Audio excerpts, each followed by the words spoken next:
zgodno menstruacijo. Na drugem mestu so tisti, ki so zelo malo številno rodile ali pa sploh niso rodile. Na tretjem mestu je faktor, tako imenovani družinski faktor, vkolikor se v družini že pojavlja rak dojke. Zlasti, recimo, če je imela rak dojke mati in še celo, če je rak sta imela in mati in babica, oziroma stara mama. Naslednji faktori so potem še zgodna oziroma pozna menarha. Potem so zelo važen faktor je sladkorna bolezen. Saj vemo, da približno 50% žena, ki imajo rak na dojke, imajo tudi sladkorno bolezen. Jasno, poleg tega so pa tudi še ostali faktori, ki na nek način favorizirajo nastanek rakavega obolenja. To je kajenje, uživanje alkoholnih pijač, prekomerna teža, se pravi debelost in s tem jasno, kot sem že prej rekel, sladkorno obolenje in pa verjetno tudi razne razvade, ostale razvade, ki jih je pa kar nekaj v vsakodnevnem življenju. Do katere faze torej sega ta ozdravljivost? Torej v prvi in drugi fazi obolenja je ozdravljivost raka dojke popolna oziroma je rak dojke ozdravljiv. Medtem ko pa v tretji in četrti fazi obolenja pa je rak dojke, na žalost, se mu samo podaljšuje življenjska doba, lajša se mu pogoji življenja in na drugi strani se mu samo dviguje z zdravili kvaliteta življenja. Kako lahko dame vplivajo na zmanjšanje potencialne nevarnosti, da zbolijo za rakom dojke? Ja, kako vplivajo, to je več faktorjev. Na prvem mestu čim bolj normalno življenje.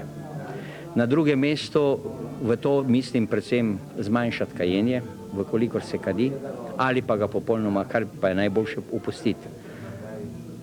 Prenehati uživanje alkoholnih pijač, skrbeti za normalno telesno težo,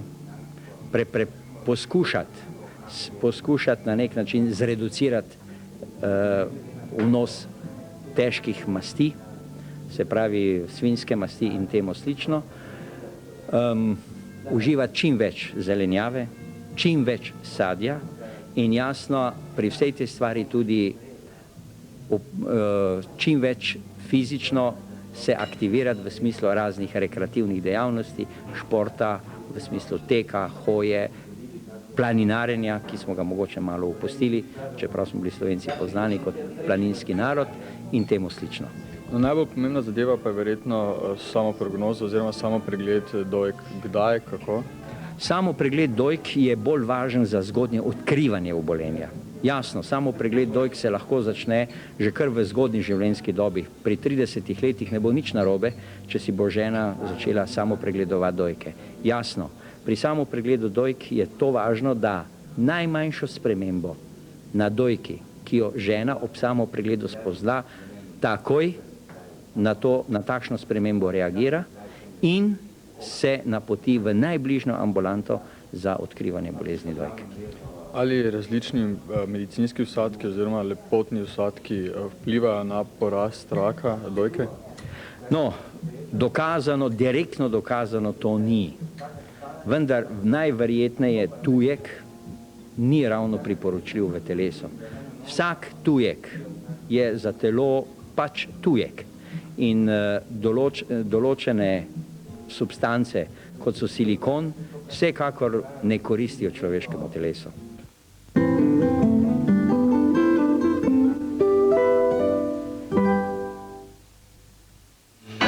Bionsen. Izdelki z oligominerali iz japonskih termalnih vrelcev za zaščito in obnovo vaših las in vaše kože. Geli, toaletna mila, peneče se kopeli, kreme in šamponi za lase, deodoranti. Bionsen. Bolečine v hrbtenici, glavoboli, vrtoglavice, bolečine ali mravljinčenje v nogah ali rokah so glavne indikacije za zdravljenje z manualno medicino. Ordinacije manualne medicine Mogi v Sloveniji so v Ljubljani, v Mariboru na Pobrežju, novost pa je ordinacija v Novi Gorici. Odslej boste lažje spoznali osebo svojih sanj. Pokličite Funtastic 090 9000, linijo za zabavo, prijateljstvo ali romantično doživetje. Posnemite svoj osebni opis in poslušajte, kaj drugi pravijo o sebi. Izmenjajte zasebno sporočilo z osebo, ki se vam zdi zanimiva. Nato pa se odločite in se pogovorite v živo z moškim ali žensko po vaši izbiri. Funtastic je razburljiv, je zaupen in lahko resnično spremeni vaše življenje. Funtastic 090 9000.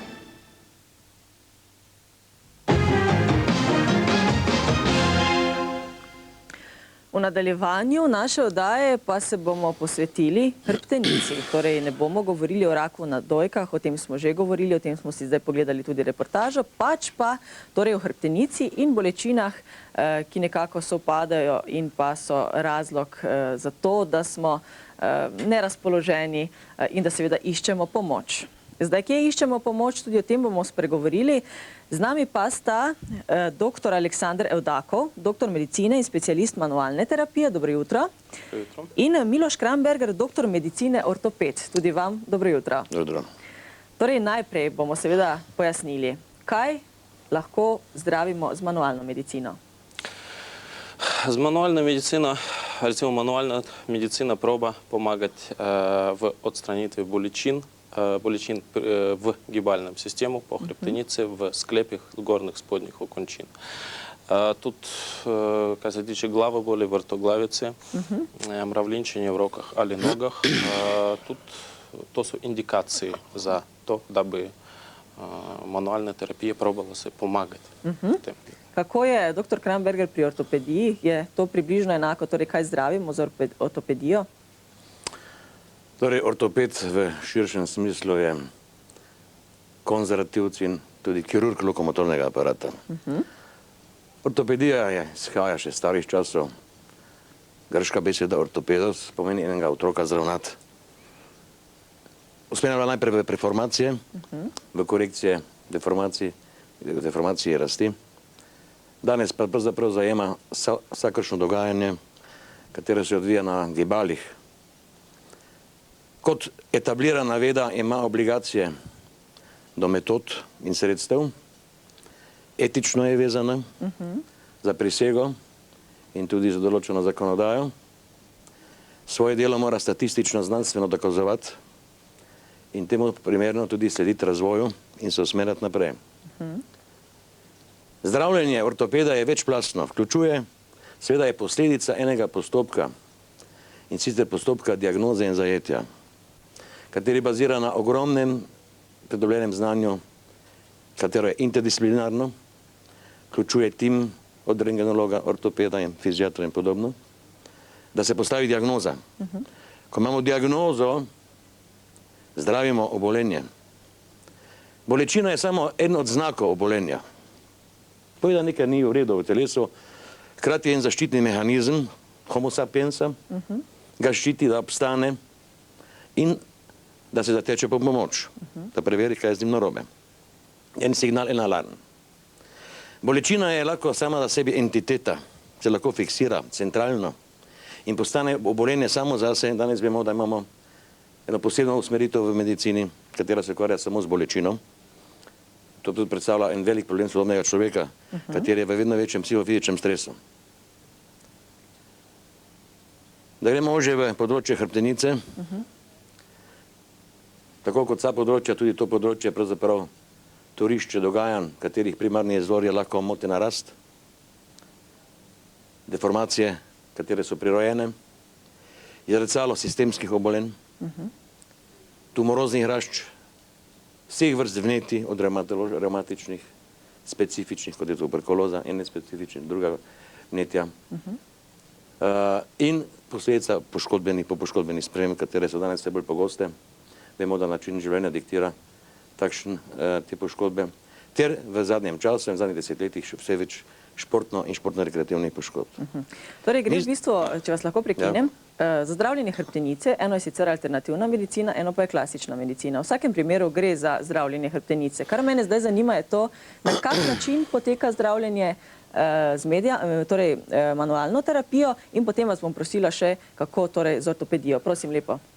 No, впервые бом odgovarjal tako, da ko mi sprejemamo pacijenta, ko pacijent pride na prvi pregled, Потрудим се прибрати, погледати всі извиди, яких пацієнт має від урадної медицини, від урадних здравників, від ортопедів, неврологів, від сплошних здравників. Тут строковно пригледам рентгенські поснятки, чи то комп'ютерна томографія, або магнітний резонанс, тут погледам.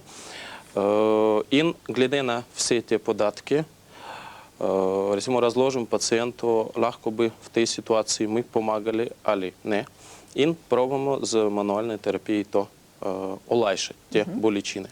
Če je mogoče vplivati na vzrok bolečin, na spastično mišico ali na pritisk na živce po hrbtenici, potem pa tudi trudimo se to, recimo, ta vzrok odstraniti, koliko bi se dalo z mehkimi, z srednji po intenzivnosti metode. Kakšne so te metode? Gre za masažo?